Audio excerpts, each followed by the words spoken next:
Country. अब दीपक वोरा जी ये बताइए कि भारत का अगर ये स्टेटस है कि इस वक्त भारत से हर देश एंगेज करना चाह रहा है, तो क्या मैं कहूं उसमें नरेंद्र मोदी का जीरो रोल है, कोई रोल नहीं है, जैसा कि यहां बताने की कोशिश हो रही?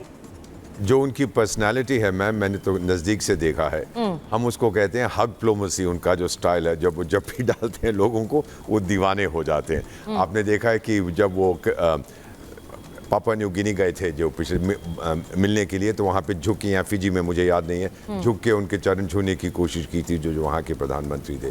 भारतीय सभ्यता का बहुत असर पड़ रहा है। मॉर्निंग कंसल्ट जो अमेरिकन कंपनी है, जो कई सालों से नरेंद्र मोदी को रेट करती है मोस्ट पॉपुलर, वही इलेक्शन के बाद भी वही उनका दर्जा अभी है। तो दुनिया भर में भारत की आवाज़ सुनी जाती है, क्योंकि अब हम third largest economy in the world बनने वाले हैं, थर्ड मोस्ट पावरफुल मिलिट्री हैं।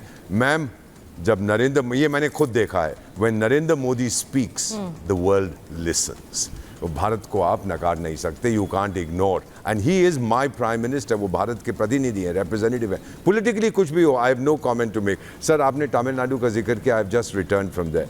कितना खूबसूरत राज्य, कितनी शानदार डेवलपमेंट मैंने देखी, बहुत अच्छा मुझे लगा वहाँ पर जाके। I been there many times, but India ultimately it's India first, और नरेंद्र मोदी इज कमिटेड। क्षमा कीजिएगा सर, मैं खत्म कर लूं सर, मैंने आपको इंटरप्ट नहीं किया। हमारी प्रोटोकॉल अलग है सर, आप बुरा ना माने, हम इंटरप्ट नहीं करते सर, हमारी ट्रेनिंग अलग है सर, क्षमा कीजिएगा। मैं इतना कहना चाहता हूं सर कि when the prime minister of India goes, वो किसी पार्टी के, मैं बेहतर जानता हूं बोरा जी। अच्छा रत्नाकर जी, एक बार उन्हें बोलने दीजिए, उसके बाद बोल लीजिएगा ना सर। क्षमा करें sir, if you don't mind. और मुझे पता है कि आप भी इस फिलॉसफी को मानते हैं, मैं जानती हूँ। मैंने तमिलनाडु की राजनीति के बारे में वो एक बार बोल लें, उसके बाद आप बोलिएगा। नहीं कहना चाहता सर, जब वो गलत ट्रैक पे बोलेंगे तो मुझे बोलना पड़ेगा। हाँ ठीक है, आप इंटरजेक्ट करिए, लेकिन मैं आपको उसके लिए समय दूंगी सर। अपने हर किसी को अपने मैं तो बहुत जगह जाता रहता हूँ sir, wherever I travel across the world, जिन देशों में जाता हूँ, भारत की छवि अब बिल्कुल अलग है। एंड मेनी ऑफ देम, वो लोग कहते हैं, मैं नहीं कह रहा, वो लोग मुझसे कहते हैं कि वी रियली अप्रिशिएट जो काम प्राइम मिनिस्टर कर रहे हैं, आपके प्राइम मिनिस्टर, ना केवल दुनिया के लिए बट मोर पर्टिकुलरली जिसे हम ग्लोबल साउथ कहते हैं, कहते हैं हमने उनको अपना नेता चुन लिया है। इससे ज़्यादा मैं क्या कह सकता हूँ सर। अब मैं एक चीज़ पूछूंगी, एक बार बड़ी खबर बता दूं, ब्रिटिश पीएम ऋषि सुनक से मुलाकात के बाद नरेंद्र मोदी ने बयान दिया सरकार में भी भारत ब्रिटेन के बीच रणनीतिक साझेदारी और मजबूत होगी, रक्षा क्षेत्र में ब्रिटेन से सहयोग और मजबूत करेंगे। प्रधानमंत्री नरेंद्र मोदी का यह बयान आया है। अब एक बार जो मैं आपको तस्वीर दिखा रही हूं, G7 की जरा तस्वीर दिखा दीजिए चेतन, जो G7 के शॉट्स अंदर से आ रहे हैं। ये बैठक शुरू हो गई है और इस बैठक के लिए, जैसा हमने कहा कि प्रधानमंत्री नरेंद्र मोदी आमंत्रित अतिथि हैं। फुल फ्रेम दिखाइए इस तस्वीर को। यहाँ पर इस वक्त ये बैठक चल रही है और इसके बाद जो लगातार सुबह से बायलैटरल्स चल रहे हैं वो भी हम आपको दिखा रहे हैं। अलग अलग देशों के राष्ट्रीय अध्यक्षों के साथ बाकायदा प्रतिनिधि मंडल स्तर की जो बातचीत हो रही है वो आपको हमने दिखाई, और वो इस वक्त भी जारी है, क्योंकि ऋषि सुनक से उन्होंने मुलाकात की है, इमैनुअल मैक्रोन से मुलाकात की है, दुनिया के 7 सबसे ताकतवर देश, और जैसा मैंने कहा दुनिया की 45% जीडीपी और व्यापार का 35%। अब इसको समझिए। प्रेम कुमार जी, मैं टूइन जी आपके पास पहले आती हूँ, प्रेम कुमार जी के पास जाऊंगी उसके बाद। टूइन जी जरा बताइए, आपने रत्नाकर जी को सुन लिया, उन्होंने कहा बहुत से ऐसे मुद्दे हैं यहाँ पर वो इस बार जरूर गए हैं, लेकिन वो भारत में उस तरह से लोकप्रियता हासिल करके नहीं गए हैं। टूइन जी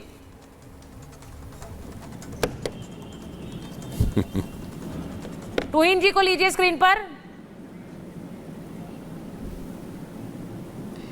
और आप इन तस्वीरों में आप पोप को भी देख सकते हैं। देखिए ये तस्वीर इंपॉर्टेंट है इस वक्त जो हम आपको दिखा रहे हैं, क्योंकि ये कहा जा रहा है कि इस बैठक के लिए, क्योंकि आप इटली में हो रहा है ये G7 वेटिकन सिटी, और वहां पर पोप की मौजूदगी इस बैठक के लिए, इसे समझिए। और ये कहा जा रहा है प्रधानमंत्री की भी एक अलग से बैठक वहां पर पोप के साथ हो सकती है। पहली बार पोप को इनवाइट किया, और ये बहुत इंपॉर्टेंट भी है। अगर मैं ये कहूं दीपक वोरा जी कि ये कहा जा रहा है प्रधानमंत्री की भी एक बैठक हो सकती है पोप के साथ अलग से, वो वेरी इंपॉर्टेंट, क्योंकि उनका क्या कद है ये हम जानते हैं और किस तरह से उन्हें पूरी दुनिया देखती है। यहाँ पर इस बैठक में उनके पहुंचने के मायने क्या है? पोप की बात कर रहे हैं आप कि पोप वहां पे क्यों आए? ये देखिए ये तस्वीर देख लीजिए जरा, दीपक वोरा जी, पोप से मुलाकात करते हुए प्रधानमंत्री की तस्वीर। हाँ। वो भी बहुत इज्जत करते हैं। रोमन कैथोलिक समुदाय जिसकी 2 या 2.5% क्रिश्चियंस है हमारे देश में, pope is the revered figure for them.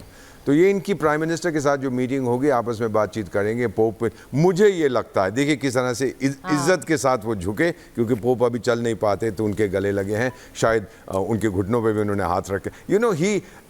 इतना मैं कहना चाहता हूँ sir, 51 years in diplomacy, Narendra Modi knows how to win hearts and minds. जो इनसे मिलता है एक बार, इनका दोस्त बन जाता है। अब ये चीज़ ज़रूर सर, मेरे को इतने साल हो गए, जिन लोगों ने 193 मेंबर्स हैं यूनाइटेड नेशंस के, 180 से ज़्यादा कॉन्ग्रेचुलेशंस भेजिए। उनको कोई फ़र्क नहीं पड़ता आपकी विक्ट्री 10% से हुई है, 5% से या 2% से। वो कहते हैं he is the prime minister, congratulation. अब जो भी बनेंगे अमेरिका के राष्ट्रपति, जब इलेक्शन होने वाली है, हम ये नहीं कहेंगे कॉन्ग्रेचुलेशन सर आप 51.2% वोट से जीत गए, हम सिर्फ कहेंगे congratulation mister president, you have won. उनका भी यही रवैया है sir. We are increasingly respected, और बहुत हद तक इसकी कामयाबी के लिए I would give the honor and I would say that the responsibility taking India forward, building India की जो international image है, that rests with Narendra Modi.